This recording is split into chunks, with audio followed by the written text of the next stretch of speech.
I still remember the sound of their laughter. Not the polite kind. Not the nervous kind. The cruel kind that echoes in your bones long after the room goes silent. My name is Marcus Bennett.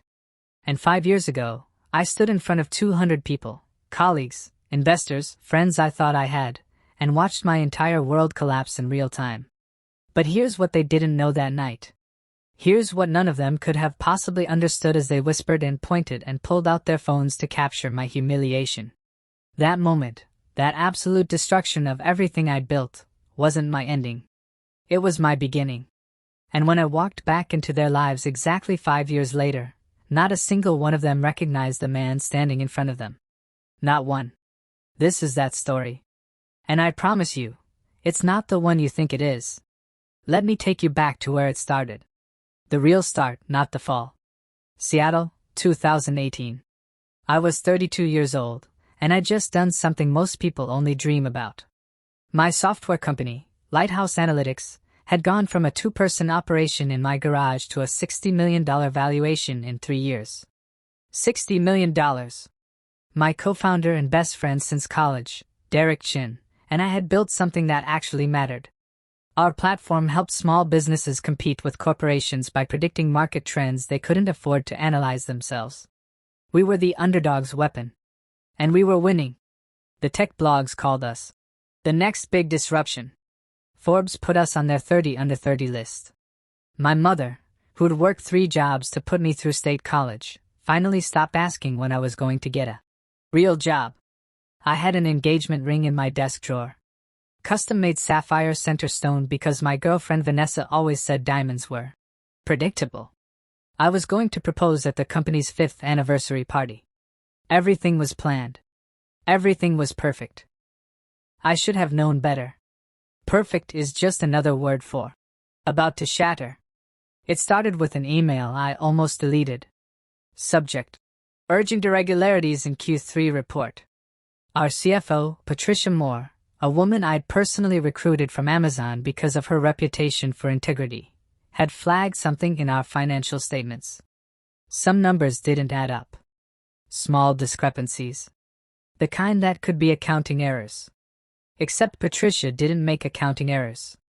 "Marcus, we need to talk," she said, closing my office door. Her hands were shaking. Patricia never shook. "What's wrong?" She slid a folder across my desk. "I've been going through the books. Really going through them. And I found... I don't know how to say this." My stomach dropped before she even continued. "Derek's been moving money. Large amounts. Into accounts I can't trace. It looks like he's been doing it for almost 18 months. The words didn't make sense. Derek? My best friend? The guy who'd slept on my couch when his girlfriend kicked him out?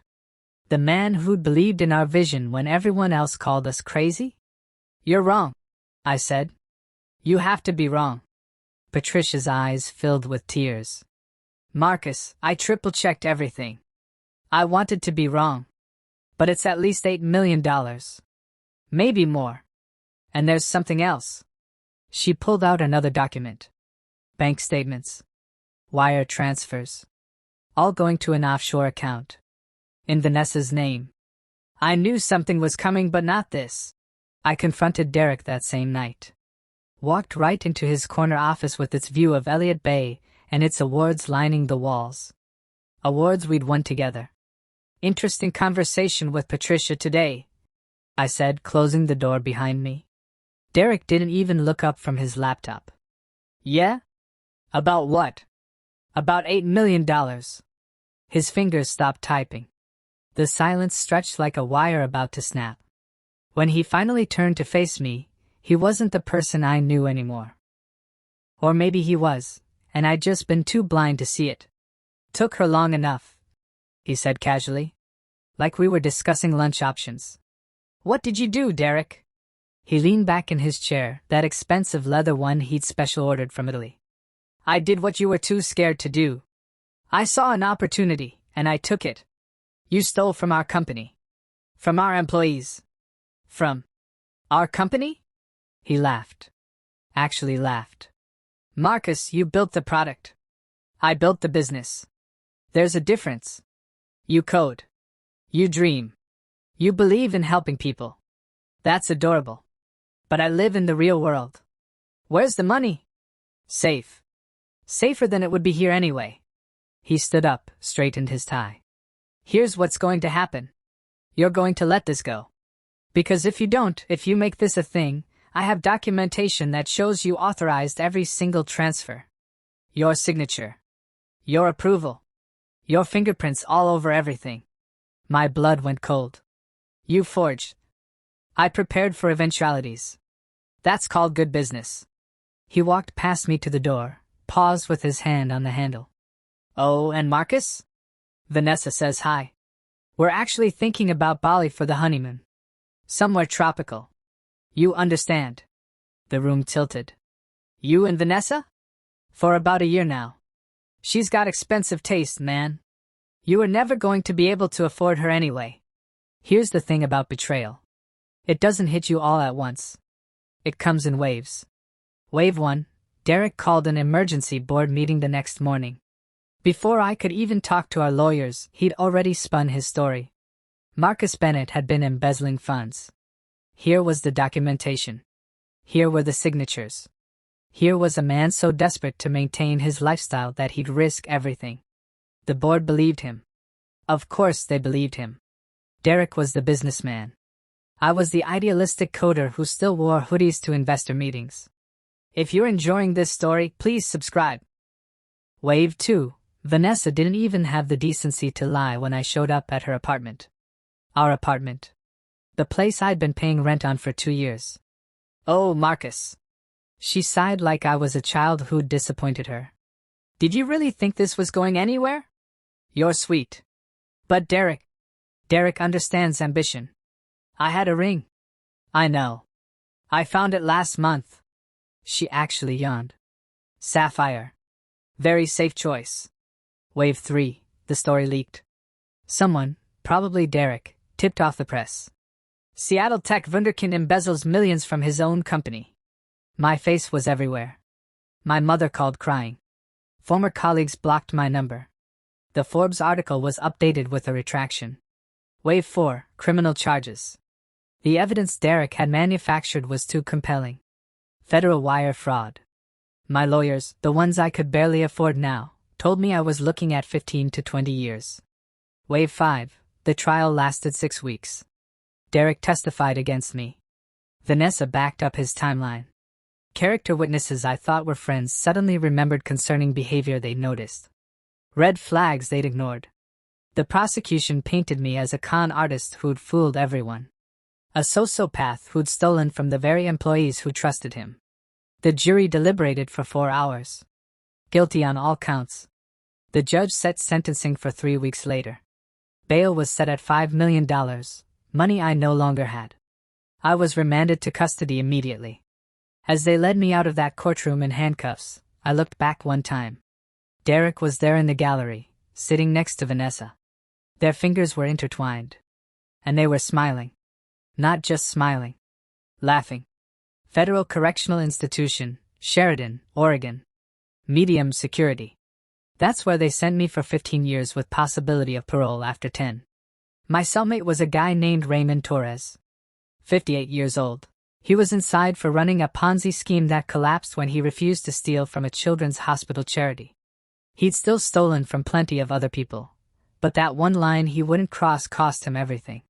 You got that look, he said on my first night, watching me stare at the concrete ceiling. The this can't be real look. Let me save you some time, kid. It's real. And it's going to be real every morning when you wake up for the next decade plus. I didn't do it, I said. Nobody in here did it. Raymond rolled over, his back to me. But here's the thing, it doesn't matter if you did or didn't. What matters is what you do with the time. You can spend 10 years being angry, or you can spend 10 years becoming someone new. Your choice. I chose anger for the first month. Rage, actually. I punched walls. I filed appeals that went nowhere. I wrote letters to journalists who never responded. I called my mother and listened to her cry. And then, on day 32, something shifted. I was in the prison library, The one place in that entire facility that didn't feel like a cage, where I found a book someone had left on a table. The Count of Monte Cristo. Yeah, I know. A little on the nose. But I'd never actually read it. I'd seen the movie. I knew the basic plot. Wrongfully imprisoned man escapes and gets revenge. But reading it, really reading it, I understood something I'd missed before. Edmond Dantes didn't just escape and get lucky. He transformed himself. He learned. He studied. He became someone entirely different. He became someone they couldn't recognize. Prison is full of teachers if you know where to look. Raymond taught me about money. Real money, not the startup bubble money I'd understood before. How wealth actually moves. How power actually works. The systems beneath the systems. You built software that predicted markets, he said during one of our late-night talks. But you never understood the market itself. You were playing checkers in a chess world. A guy named Michael Nguyen, inside for hacking into Pentagon servers, taught me about digital security. Real security. The kind that doesn't leave traces. The kind that can hide money, identities, entire lives. Everything leaves a footprint, he explained. But smart people learn to make those footprints look like someone else's. I spent every free hour in that library. I read books on psychology, manipulation, negotiation. I studied body language, micro-expressions, the subtle tells that show when someone's lying. All the things Derek had used against me that I'd been too naive to recognize. I got my body in shape. Not just prison fit. Actually fit. Disciplined. The prison gym became my second home. If I was going to rebuild my life, I needed to rebuild myself from the foundation up. I learned Spanish from my work crew. Mandarin from YouTube videos we could access on the supervised computers. Portuguese from a guy who'd run drugs through Sao Paulo. Languages are power. They're doors. And I was going to need every door I could find. But the most important thing I learned? Patience. Not the passive kind. The predatory kind. The kind where you watch and wait and plan and prepare, and when the perfect moment arrives, you don't hesitate. I didn't escape. Let's be clear about that. I'm not writing this from some beach in a non-extradition country. What happened was both simpler and more complicated. Year 3, day 247. My appeal lawyer, a public defender who actually gave a damn. A woman named Sarah Mitchell, came to see me with a look on her face I'd never seen before. Marcus, sit down. I'm already sitting. Then hold on to something. She slid documents across the table. Patricia Moore died 6 months ago. Car accident. But before she died, she gave these to her attorney with instructions to deliver them if anything happened to her. I looked at the papers. Bank statements. Real ones. Wire transfer confirmations. And a 50-page written statement detailing everything. How Derek had coerced her into silence. How he'd threatened her family. How he'd been systematically looting the company for 2 years before I even knew. And recordings. Patricia had been secretly recording Derek for months. This is it, Sarah said. This is everything we need. I'm filing for immediate exoneration. But I didn't feel relief. I felt something else. Something colder. How did she die? I asked. Sarah hesitated. Car accident. Brake failure on a mountain road. Convenient timing. Marcus. 6 months ago. Right when Derek's company was going public. Right when attention might have turned back to what happened with Lighthouse. Sarah closed her folder. I'm a lawyer, not a detective. But between you and me? I had the same thought. The exoneration took 4 months. 4 months of legal proceedings, of Derek denying everything, of watching him squirm on the witness stand as they played Patricia's recordings. The judge's words are burned into my memory. Mr. Bennett, on behalf of the state, I offer you an apology that I know can never be sufficient. You have been gravely wronged by our system. You are hereby exonerated of all charges. I walked out of that prison on a Tuesday morning. 3 years and 8 months I'd been inside. 3 years and 8 months stolen from my life. The press was there. They wanted a statement. They wanted tears, anger, forgiveness. They wanted a story. I gave them exactly 5 words. I have nothing to say. Then I disappeared. Here's what nobody tells you about starting over. The world doesn't wait for you. It moves on. Everyone you knew has a new life. Your old email addresses don't work. Your friends have gotten married, had kids, moved on. You're a ghost in your own story. I didn't go back to Seattle. I couldn't. Every street corner held a memory that felt like broken glass. Instead, I went to Boston. Anonymous. Cold. Perfect. The government gave me $200,000 in compensation. It was insulting, less than $15,000 for each month of my life they'd stolen, but it was seed money. I rented a studio apartment in Allston. 1 room. Mattress on the floor. Laptop on a folding table. Just like when I'd started Lighthouse, except now I knew what I hadn't known then. I knew how people could betray you. How systems could be manipulated. How the person smiling in your face could be the knife in your back. And I knew I'd never let it happen again. I started small. Freelance coding jobs under a pseudonym. Building databases, security systems, custom software. Nothing flashy. Nothing that would attract attention. I was rebuilding my skills, yes, but more importantly, I was watching. Learning. Understanding how Derek's new company, Core Dynamics, actually operated. Because that's what he'd done. He'd taken my arrest as an opportunity.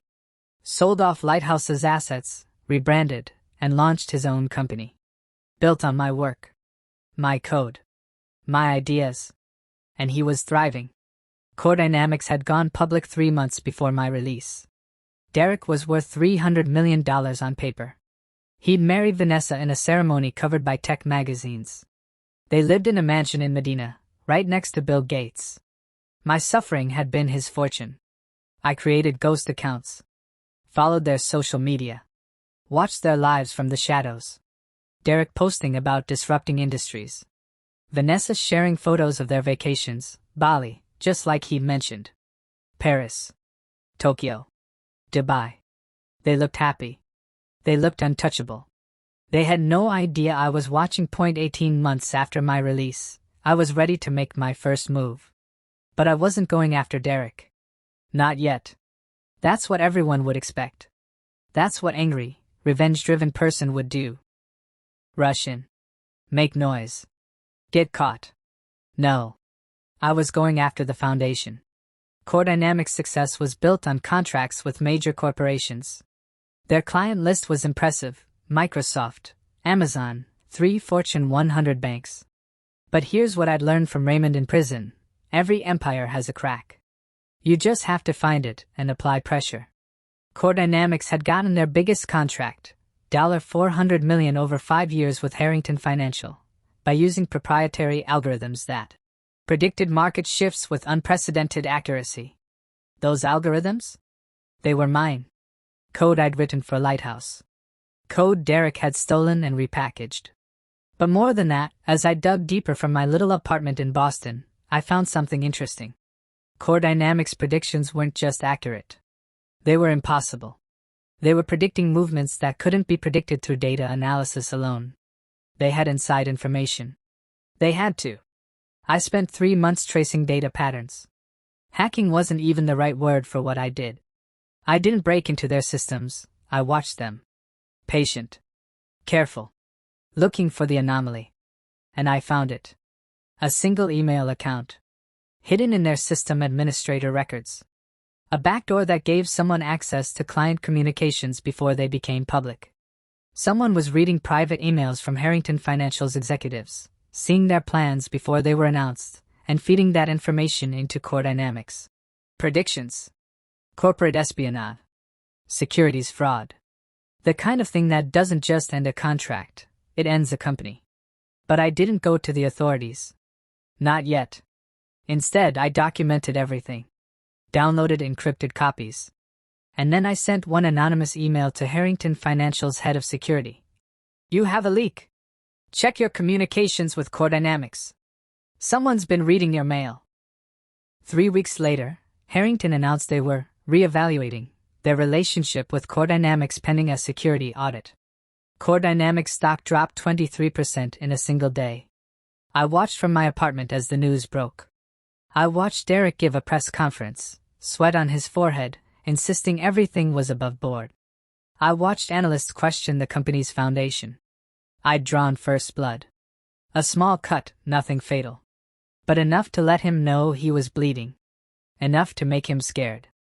And fear makes people sloppy. 2 years after my release, I didn't look like Marcus Bennett anymore. I'd changed everything. Lost 30 pounds of prison bulk, put on 20 pounds of lean muscle. Grew my hair longer, styled differently. Started wearing glasses with non-prescription lenses. Changed my posture, my walk, even the way I gestured when I talked. I'd worked with a dialect coach, yes, they exist outside of movies, to soften my Pacific Northwest accent, add hints of mid-Atlantic formality. Not enough to sound fake. Just enough to sound like someone who'd spent time on the East Coast. Someone educated. Polished. I'd had minor cosmetic work done. Nothing dramatic. Slightly adjusted nose. Different eyebrows. The kind of changes that, individually, were subtle but collectively made you look at old photos and think, is that the same person? I'd studied the way Derek's circle talked, moved, dressed. I'd watched hundreds of hours of tech conferences, TED Talks, panel discussions. I knew their language. Their values. Their insecurities masked as confidence. I'd become someone they would want to know. My new identity was simple because the best lies are, Cameron Wells. MIT grad, verified through careful document work that cost me $50,000. 3 years at a boutique venture capital firm in New York, a real firm whose partner owed Raymond a favor. Recently relocated to Seattle to explore emerging opportunities in the Pacific Northwest tech sector. Cameron Wells had money, not insane wealth, but enough to be interesting. $7 million in investment capital, built from early cryptocurrency positions. It was a story that explained wealth without requiring too much proof. Cameron Wells was exactly the kind of person Derek Chin would want in his orbit. The Seattle tech scene isn't as big as people think. Everyone knows everyone, especially at the top.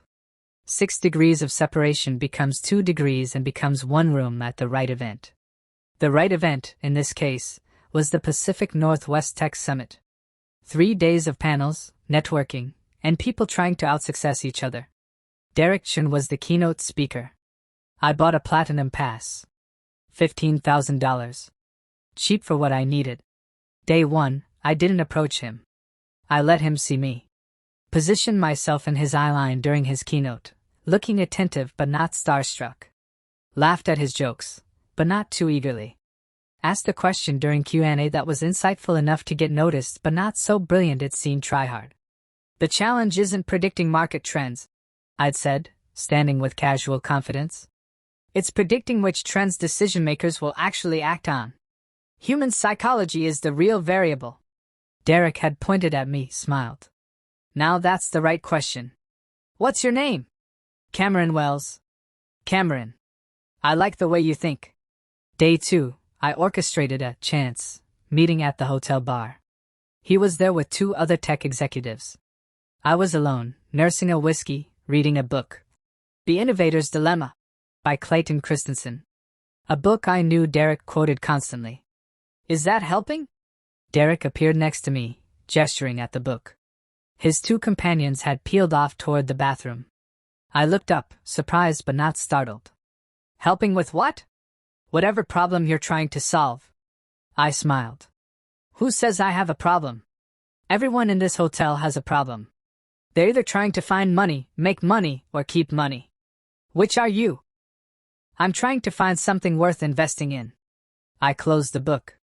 Most of what I've seen this weekend is the same ideas in different packaging. Derek's eyes lit up. He sat down. Cameron Wells. I remembered your name from yesterday. MIT, right? I looked you up. Of course he had. I'd counted on it. My digital footprint was immaculate. LinkedIn profile with just enough detail. A few published articles in medium-tier tech blogs under my new name. Photos from networking events, carefully staged. References who would vouch for me, carefully cultivated. Guilty, I said. Though I try not to lead with the pedigree. Causes people to have expectations.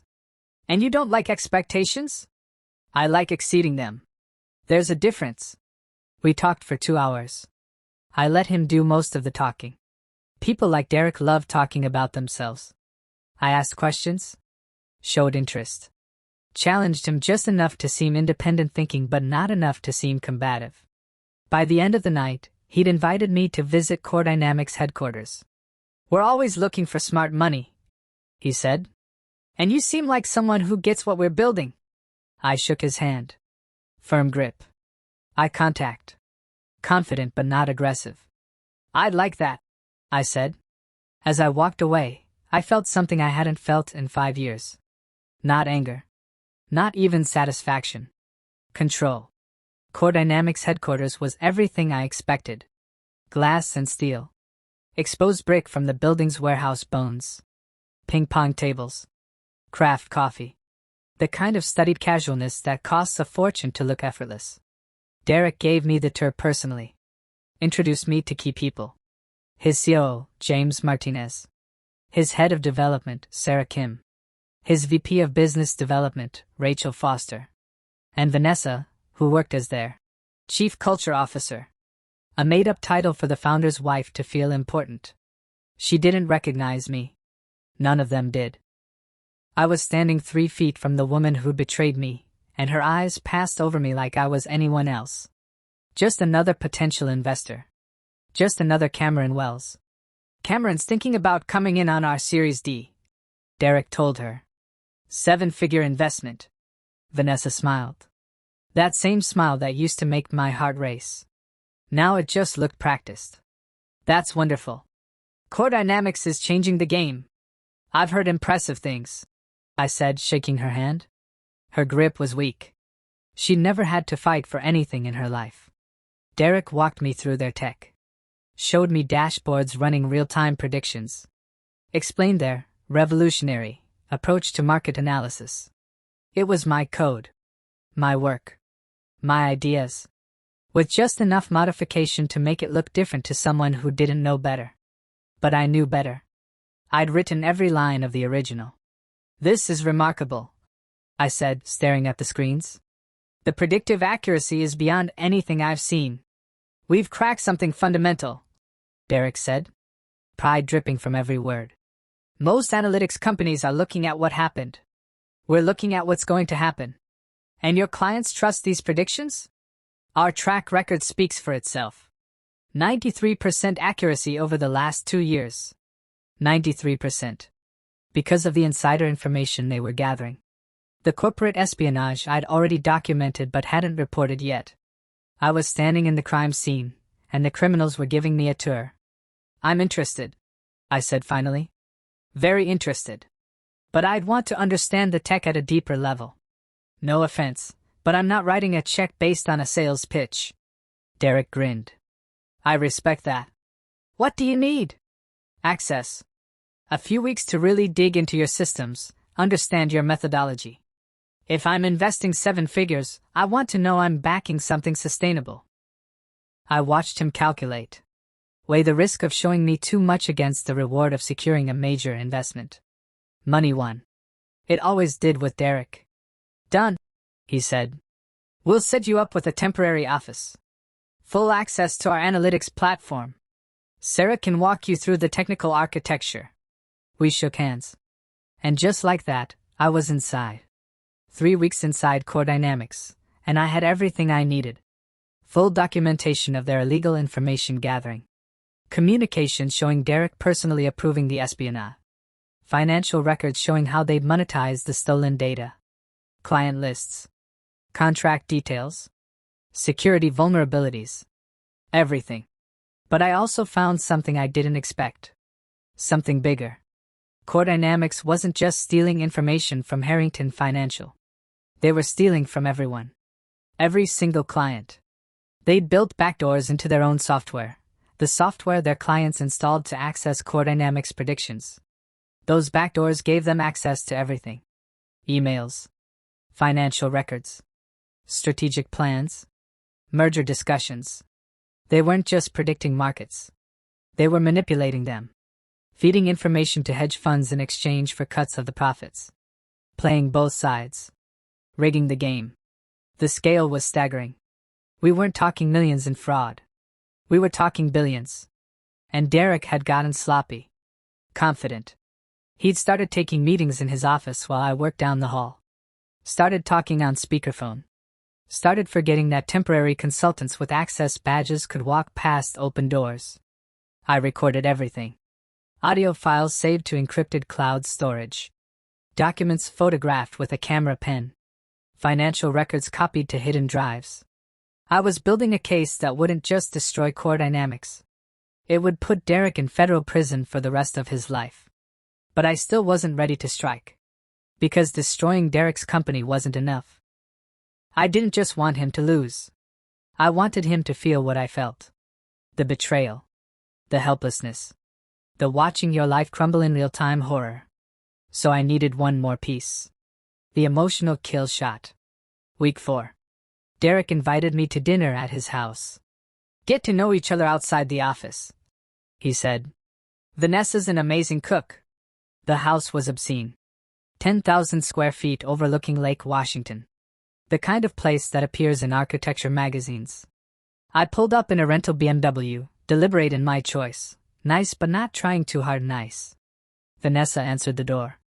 She was wearing a dress that probably cost more than my first car. Cameron! So glad you could make it. Dinner was 4 courses. Pretentious wine. Conversation about market trends and political connections and vacation homes. They were showing off. Peacocking. Look at what we built. Look at how we won. I played my part. Impressed but not obsequious. Successful but not threatening.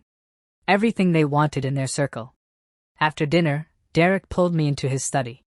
Leather chairs. Whiskey. The whole power broker aesthetic. I'm going to be straight with you, Cameron, he said, pouring us both drinks. You remind me of someone I used to know. Someone who had potential but couldn't see the bigger picture. Oh? My former business partner. Marcus Bennett. You might have heard about it. Made the news a few years back. My face betrayed nothing.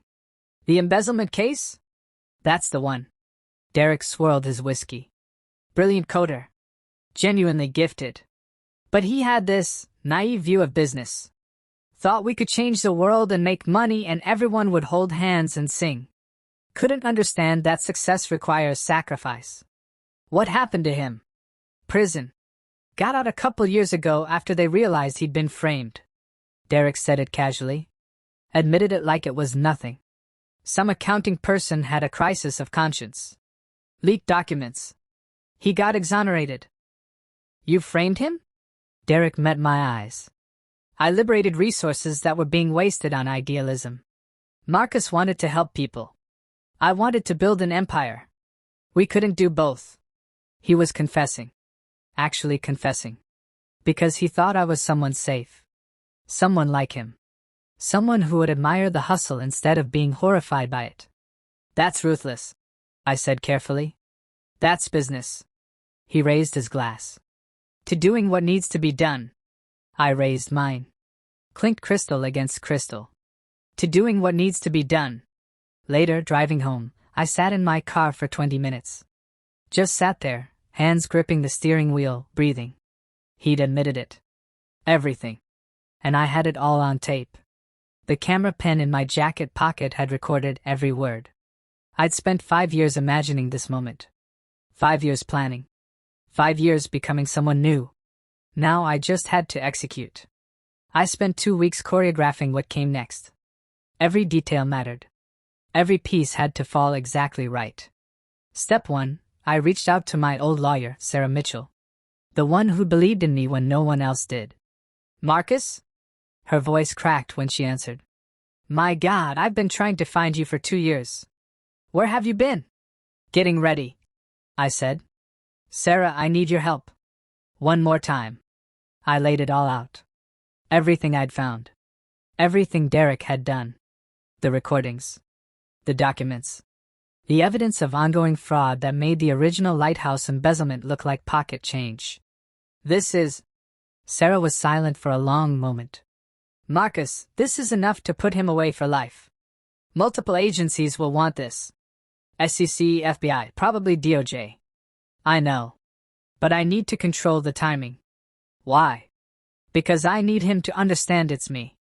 I need him to know, before the walls close in, that the person he destroyed came back and destroyed him. Sarah's voice was careful. Marcus, I'm your lawyer and your friend. So I'm saying this with love, be careful. Revenge has a way of eating people alive. This isn't revenge, I said. It's justice. Is there a difference? I thought about that. About the line between the two. About whether I'd already crossed it. I guess we'll find out. Step 2. I scheduled a meeting with Derek to finalize my investment. $7 million in exchange for equity and board position. He was ecstatic. Saw it as validation.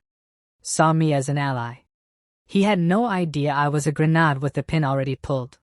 Step 3. I invited every major player to attend the investment signing. Made it an event. Core Dynamics leadership team.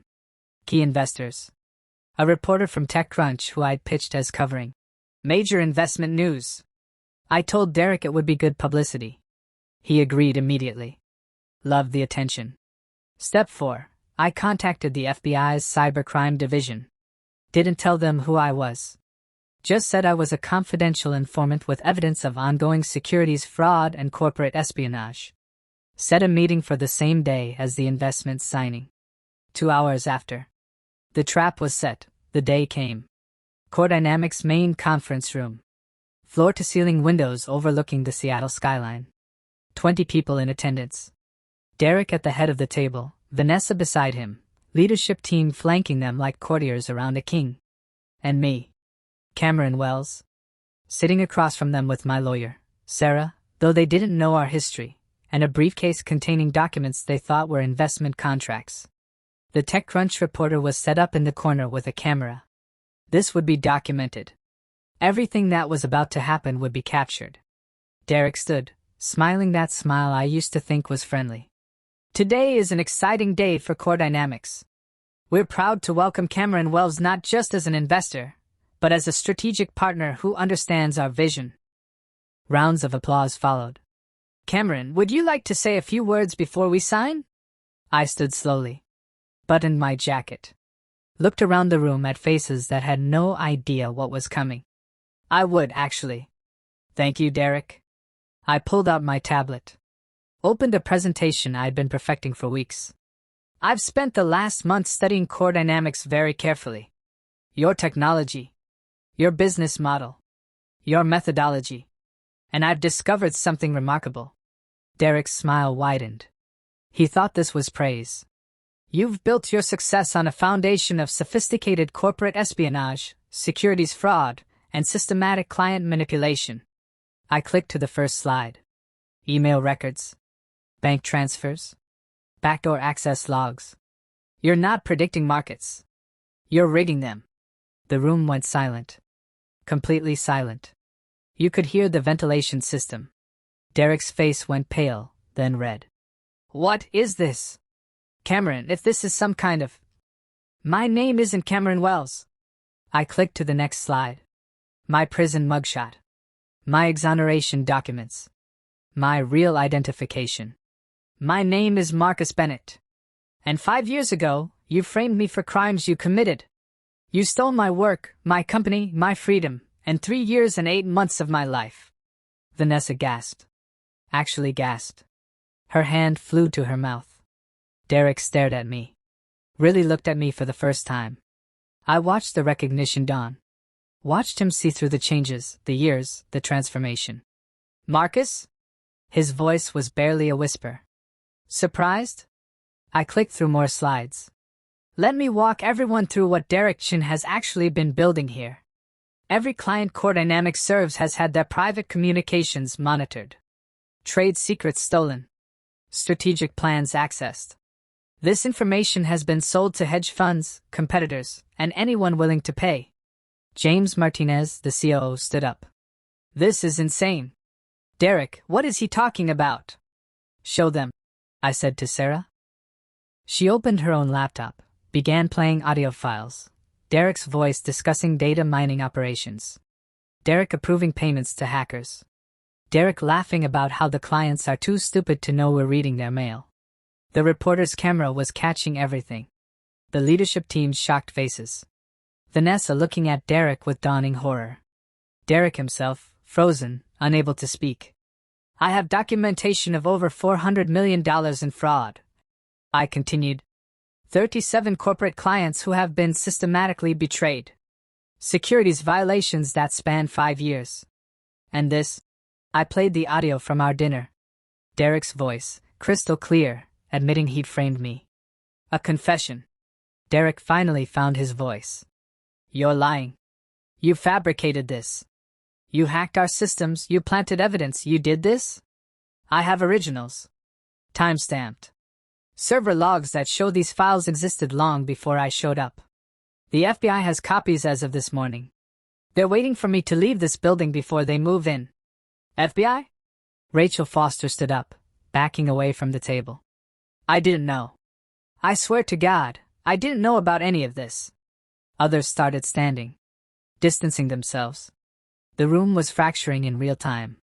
Derek looked at me with pure hatred. You self-righteous son of a bitch. You think you're the hero here? You infiltrated my company under false identity. You committed fraud yourself. I committed fraud. What do you mean? I said calmly. Everything I did was legal. Unethical maybe. But legal. Everything you did? Prison time. 20 years minimum, according to 3 different law firms I consulted. Vanessa was crying now. Mascara running. Marcus, please. I didn't know about the illegal stuff. I didn't know. You knew you were sleeping with my best friend while wearing my ring. I said. My voice was ice. You knew you testified against me in court. You knew you laughed while they dragged me away in handcuffs. So forgive me if I don't care what you didn't know. The room cleared fast. Leadership team. Investors. Everyone except Derek, Vanessa, Sarah, the reporter, and me. Turn the camera off, Derek said quietly to the reporter. She looked at me. I nodded. Some conversations didn't need an audience. When it was just the 5 of us, Derek slumped into his chair. The bravado was gone. For the first time since I'd known him, he looked small. How long have you been planning this? He asked. Since the day they released me from prison. 1,412 days. Why not just go to the police? Why the elaborate setup? Because I needed you to feel it. The betrayal. The watching someone you trust destroy you. I needed you to understand what you did to me. Vanessa spoke up, her voice shaking. Marcus, I'm sorry. I am so sorry. I was weak and selfish and I... Stop. I held up my hand. I don't want your apology. I don't forgive you. But I also don't hate you anymore. You're just nothing to me. And honestly, that's worse than hate. She flinched like I'd slapped her. Derek stood up, walked to the window. Stared out at the city he'd conquered. You know what the funny thing is? I actually liked Cameron Wells. Respected him. You became someone worth knowing. I became who I always was. You just couldn't see it before because you were too busy looking down at me.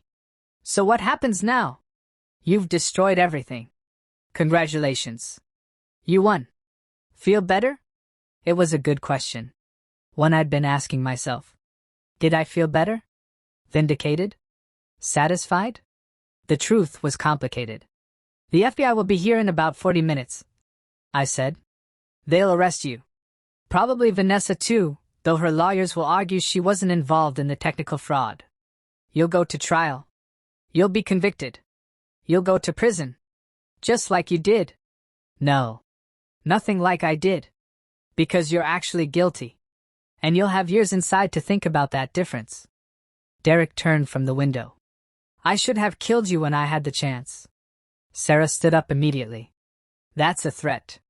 On record. I'm already dead, Derek said. What's one more charge? We stood there in silence. The man who'd been my best friend. The woman who'd been my future. And me. Someone they no longer recognized. For what it's worth, Derek said finally. You were right. About the company. About wanting to help people. I thought you were naive. Turns out you just had principles. Principles didn't keep me warm in prison. No. But they brought you back stronger. He smiled, bitter. You became what I pretended to be. Someone actually dangerous. There was nothing left to say. I picked up my briefcase. Sarah gathered her materials. Marcus, Vanessa called out as we reached the door. Did you ever really love me? Or was I just another piece of your plan? I thought about lying. Thought about being cruel. But I'd spent enough time in the dark. I loved who I thought you were. Turns out neither of us was real back then. We left them there. Derek and Vanessa. Together in the ruins of everything they'd stolen. The FBI arrested Derek that afternoon. Vanessa 2 days later. The story exploded across every tech publication, every business outlet, every news channel. Tech CEO arrested in massive fraud scheme. Wrongfully convicted man exposes billion-dollar corporate espionage ring. The revenge of Marcus Bennett, a modern Count of Monte Cristo. I gave exactly one interview. 60 minutes. I wanted to control the narrative. The interviewer asked the obvious question. Some people are calling what you did vigilante justice. How do you respond? I didn't break any laws, I said. I investigated a company I was considering investing in. I discovered criminal activity. I reported it to authorities. That's called due diligence. But you assumed a false identity. Cameron Wells isn't false. It's legally registered. I changed my name, my appearance. People do it every day. I just had better reasons than most. To fool the man who destroyed your life. To rebuild my life. The fact that it exposed him was just a consequence of him being a criminal. The trial lasted 8 weeks. Derek was convicted on 47 counts. Securities fraud. Wire fraud. Corporate espionage. Computer fraud. Obstruction of justice for Patricia Moore's accident. They couldn't prove he ordered it, but the timing was enough for conspiracy charges. Sentenced to 32 years in federal prison. Vanessa took a plea deal. 8 years. She'd be out by the time she was 45. Court dynamics dissolved. Assets seized. Clients sued. Investors lost everything. The tech community was in shock. Think pieces were written about the culture of fraud and startup ethics, and the cost of winning at all costs. I watched it all from the same studio apartment in Boston. Hadn't moved. Hadn't celebrated. Just watched the dominoes fall exactly as I'd set them up. My mother called me. Baby, are you okay? Really okay? I don't know, Mom. I thought I would be. But mostly I just feel tired. Come home. Let me make you dinner. Let me see your face. I flew to Seattle for the first time since everything ended. Let my mother hold me, let her cry, let her tell me she was proud and horrified and relieved all at once. What are you going to do now? She asked. I have no idea. 6 months after Derek's conviction, I was still in Boston. Still in that studio apartment. Still wondering what came next. I'd gotten job offers. Tech companies wanted the Marcus Bennett on their team. Venture capital firms wanted me to help them vet investments. Publishers wanted me to write a book. I turned them all down. Because here's what nobody tells you about revenge. It doesn't fix you. It doesn't heal the broken parts. It just creates a void where the anger used to be. I'd spent 5 years planning Derek's destruction. 5 years driven by a singular purpose. Now that purpose was gone, and I didn't know who I was supposed to be. I was sitting in a coffee shop, same one I went to every morning, creature of habit, when someone sat across from me. Sarah Mitchell. My lawyer. My friend. You're avoiding my calls, she said. I'm avoiding everyone's calls. I have something you need to see. She slid an envelope across the table. Patricia Moore's attorney sent this. Apparently, she left instructions for you to receive it 6 months after Derek's conviction. I opened it with shaking hands. Inside was a letter, handwritten. Marcus, if you're reading this, it means I'm gone and Derek has finally faced justice.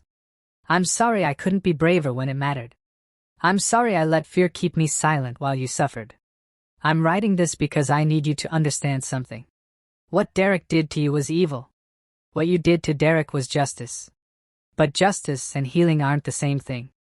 You have a choice now. You can stay Marcus Bennett, the man who was wronged and righted that wrong. Or you can become something else. Someone new. Not Cameron Wells, that was just a mask. But a real person. A whole person. The code you wrote for Lighthouse? The stuff Derek stole? I kept copies. The real versions. The ones that were meant to help small businesses compete.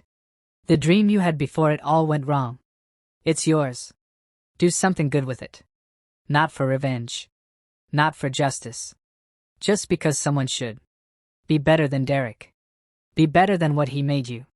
Patricia. I read it 3 times. Sat there with tears running down my face while Sarah waited patiently. She gave me the source code. I finally said. Everything. All my original work. What are you going to do with it? That was the question, wasn't it? I could do nothing. Walk away. Live quietly. Let the past stay dead. Or I could do what Patricia suggested. Build something new. Not for revenge. Not for justice. Just because it mattered. I'm going to start a company, I said. Marcus. Not like before. No partners. No investors. Just me and the code and the idea that maybe, despite everything, I still believe technology can help people who need it. Sarah smiled. What are you going to call it? I thought about Patricia. About the woman who'd been too scared to speak up until it was almost too late. About how she'd found her courage in the end. More systems, I said. In honor of someone who deserved better. That was 3 years ago. More systems is small. 15 employees. Revenue of $3 million annually. We build analytics software for nonprofits and small businesses who can't afford enterprise solutions. We charge based on what they can pay. Some months we barely break even. I don't care. I wake up every morning and write code that helps community health clinics predict supply needs. That helps small farms optimize their crop rotation. That helps local bookstores compete with Amazon. It's not glamorous. Nobody's writing articles about disruption. But it's real. It's mine. And it's clean. Derek writes me from prison sometimes. I don't read the letters, but Sarah does. She says they're rambling. Sometimes apologetic. Sometimes angry. Sometimes philosophical about fate and consequences. I don't care about that either. Vanessa got out on parole last year. I heard she moved to Portland. Works in retail. Has a different name. I hope she finds peace. I really do. Hate is exhausting, and I'm done carrying it. My mother asks if I'm dating anyone. I tell her I'm working on myself first. Learning to trust again. Learning to be someone whole instead of someone wounded. She asks if I'm happy. I tell her I'm getting there. And it's true. Some days are harder than others. Some nights I still wake up from dreams where I'm back in that prison cell. Some moments I see Derek's face everywhere. But mostly I'm okay. I'm Marcus Bennett. I'm 42 years old. I lost everything once. Built it back different. Not bigger. Not flashier. Just more real. They laughed when I lost everything. Years later, they couldn't recognize me. Not because I looked different. Not because I changed my name or my face or my voice. Because I became someone they never thought I could be. Someone who survived. Someone who fought back. Someone who won. But more importantly, someone who chose to build instead of destroy. Someone who chose healing over hate. Someone who chose to be better than the people who broke him. That's my story. That's my revenge. That's my redemption. And I'm still writing it. Every single day. The ending isn't about what happened to Derek and Vanessa. It's about what happened to me. I came back. Not as a ghost. Not as someone else. As myself. Finally. For the first time. And that's the real victory.